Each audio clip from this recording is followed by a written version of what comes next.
भरत तिवारी ना ही कोई क्रिमिनल था, ना ही कोई उस पर एक एफआईआर थी। जब वो सरेंडर कर दिया था उसके बाद भी पुलिस ने उसे गोली मार दी। भरत तिवारी को पुलिस क्यों गोली मारी? क्या कोई पुलिस और भरत तिवारी के बीच में कोई जातिवाद लफड़ा था, या कोई नेता पैसा दिवा करके भरत तिवारी को गोली मारवाया? आइए हम समझते हैं एक छोटी सी वीडियो में पूरी डिटेल के साथ। 15 जून को सुबह 9 बजे पुलिस उनके घर पे पहुंचती है, लेकिन उस टाइम मुलाकात नहीं होता है, वो घर से बाहर थे। लेकिन 15 जून के ही 12 बजे के करीब पुलिस उनके घर पे आती है और उस टाइम उनसे मुलाकात हो जाती है और उनको धमकाती है कि तुम थाने आओ, तुम्हारी मांग पूरे होंगे।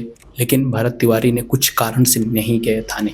यानी यही कारण होगा ना कि अगर हम जाएंगे तो ये पुलिस मुझे जेल में बंद कर देंगी, मैं क्यों जाऊं, मैं हक के लिए लड़ रहा हूं, मैं क्यों जाऊं। तो भरत तिवारी ने उस टाइम थाने नहीं आया। फिर 16 जून को पुलिस उनके घर पे आती है, उस टाइम का ये वीडियो है, लेकिन कोई फायरिंग नहीं करते हैं। और फिर 16 जून को ही शाम में यानी रात में 12 बजे के करीब में पूरी उनके घर को चारों तरफ से पुलिस घेर ले रही है। यार बिहार पुलिस क्यों घेर रही है उनके घर?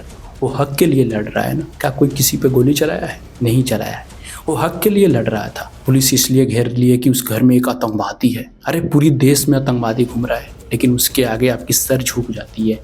लेकिन एक इंसान हक के लिए लड़ रहा था, अपने गाँव के लिए लड़ रहा था, उसको आपने गोली मार दिया। फिर आता है वो दिन जिस दिन हमारे भरत तिवारी को शहीद किया जाता है। यानी वो दिन जिस दिन भरत तिवारी को पैरों में गोली मारी जाती है। यानी 17 जून को सुबह 6 बजे पुलिस आती है पूरी अपने टीम के साथ में और कहने लगती है कि तुम सरेंडर करो, नहीं तो तुमको गोली मार देंगे, तुमको इनकाउंटर कर देंगे। बहुत सारे समझाते हैं, लेकिन हमारे भरत तिवारी यही एक ही बात कहते हैं कि मेरी मांग पूरा कर दो, मैं सरेंडर कर दूंगा। पुलिस कहती है हाँ तुम्हारी मांग पूरा होगा। सबसे बोलते नहीं, चारों तरफ से इंगा के घेर लियल गई बेटे। देखिए इंगा से बात कही जाता है कि सिलेंडर करा, कि भाई सिलेंडर कह देता रहे, फिर भी इंगा के गोली मार दी। फिर हमारे भरत तिवारी कहते हैं कि तुम्हारी बात पर हमको विश्वास नहीं है, तुम हमारी मांग पूरा नहीं कर सकते, तुम अपने घर से नहीं कर पाओगे। ये डीएम सर करेंगे या सीएम सर करेंगे, उनसे बात करा दो, मैं अपने हथियार तुम्हारे सामने फेंक दे रहा हूँ, तुम मुझे थाने लेकर के चलो। और अपने उनकी बहन की फोन आती है और बहन से बात करने लगते हैं और बहन समझाती है कि तुम सरेंडर कर दो भाई, तुम हथियार फेंक दो पुलिस के आगे। जानते हो भरत तिवारी क्या कहते हैं अपनी बहन से? कहते हैं कि बहन जैसे मैं पिस्टल पुलिस के आगे फेंकूंगा वैसे ही पुलिस मुझे गोली मार देगी। और लास्ट में यही हुआ। आज बहन उस बात पे अफसोस कर रही है कि कोई पुलिस पर विश्वास नहीं करे। बंदूक फेंकब हमें के मरिया सरे दीदी, हमें के छोड़िए सना रे दादा। उसके बाद से क्या हुआ कि भरत तिवारी ने पुलिस के आगे अपने हथियार फेंक दिया। जैसे ही हथियार फेंका वैसे ही पुलिस ने उन पे गोली चलाना शुरू कर दिया। 1-2 गोली नहीं मारी, 5-5 गोली मारी है। जरा बताओ यार, कोई इंसान सरेंडर कर दिया उसके बाद उसे गोली मार दिया जा रहा है।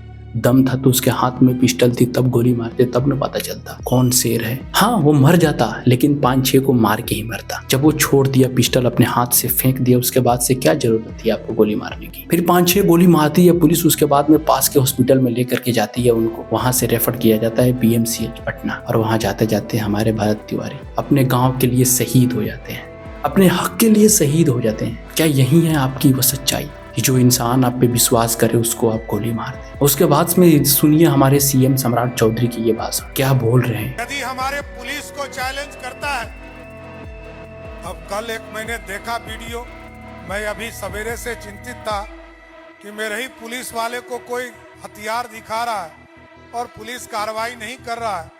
तो अभी DGP साहब ने बताया कि वो मानसिक रूप से बीमार है सर, और उसको गिरफ्तार भी कर लिया गया। उसको मानसिक आरोग्य का जो हॉस्पिटल उसमें भर्ती करने का काम किया जाए। लेकिन जो अपराधी है उसको तो बिहार छोड़ना होगा। अरे दम था तो उसके हाथ में पिस्टल थी, तब गोली मारते ना, तब देखते हम कितनी आप में दम है या उसमें दम है। और उसको पागल घोषित करके आप उसके गोली मार दिया। हाँ हम लोगों ने किताबों में पढ़ा था, कहानियों में सुना था कि एक भगत सिंह थे, लेकिन आज रियल में देख लिए कि एक भरत तिवारी है जो माँ ने अपने बेटों को एक शेर बनाया है, जो हक के लिए लड़ना सिखाया है। उस माँ को मेरी सलाम है।